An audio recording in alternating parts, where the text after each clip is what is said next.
இந்த game hide and seek part 23. நிறைய பேர் அந்த பிளட் மூன் என்னாச்சுன்னு சொல்லி கேட்குறீங்க. நான் சேனல் 2ல அதை பற்றி சொல்லியிருக்கேன். சாரி, உங்களுக்கு சேனல் 2ஓட நேம் தெரியாதுல, அதோட நேம் ஆல்வின் ஸ்டீஃபன் குமார். ஆக்சுவலாக அந்த சேனல் தான் சேனல் 1. நான் அதில் நேற்று பிளட் மூனை பார்த்தனா இல்லையான்றதை சொல்லியிருக்கேன். நீங்கள் அங்கே போய் ஃபுல்லாக பாருங்க. ஹைட் அண்ட் சீக் கேமுக்காக வெயிட் பண்ணிக்கிட்டு இருந்தவங்க மறக்காம இந்த வீடியோக்கு ஒரு லைக் மட்டும் போட்டுட்டு கேமை ஸ்டார்ட் பண்ணுங்க. இங்கே மொத்தமாக 8 நம்பர்ஸ் இருக்கும். இந்த 8 நம்பர்ல நீங்க ஏதாவது ஒன்று சூஸ் பண்ணி டபுள் டேப் பண்ணி லைக் போட்டு லாக் பண்ணிக்கோங்க. அவங்க தான் நீங்க. இதுல பியூட்டி என்னன்னு பார்த்தீங்கன்னா 1ஆம் நம்பருக்கும் 4ஆம் நம்பருக்கும் மட்டும் இன்னைக்கு ஒரு பவர் இருக்கு. 1ஆம் நம்பருக்கு தப்பிக்கிறதுக்கு 80% வாய்ப்பு இருக்கு. அதுவே 4ஆம் நம்பர் எடுத்தீங்க அப்படின்னா அவன் கில்லரோடைய ஃபைட் பண்ணி தப்பிச்சு போறதுக்கு ஒரு 50% வாய்ப்பு இருக்கு. ஸோ இதில் நான் சூஸ் பண்ண போற நம்பர் நான் ரிஸ்க் எடுக்க விரும்பல, தப்பிச்சு போறதுக்கு மட்டும் பார்க்குறேன். நான் 1ஆம் நம்பரை சூஸ் பண்றேன். நீங்க என்னன்றதை இப்பவே கமெண்ட்ல போட்டு வச்சுக்கோங்க. ஓகே, ஆரம்பிக்கலாமா?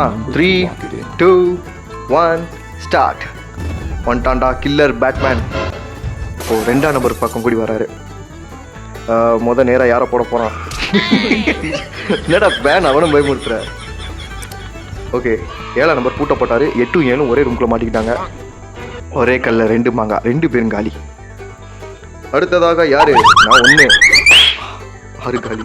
நான் ரிஸ்க் எடுக்க விரும்பல, 1ஆம் நம்பராகவே இருந்துக்கிறேன். தப்பிச்சு போனால் போகணும். 3 காலி. நான் தப்பிச்சுட நம்புறேன். இவன் சண்டை போறன்ற பேர்ல சாவ போறான். டாக்ட போடு போடு, இந்த கேப்ல ஓடுறான். என்னடா 90% வாய்ப்பு இருக்கும் போதே ஜெயிக்க முடியாம பண்றீங்களா?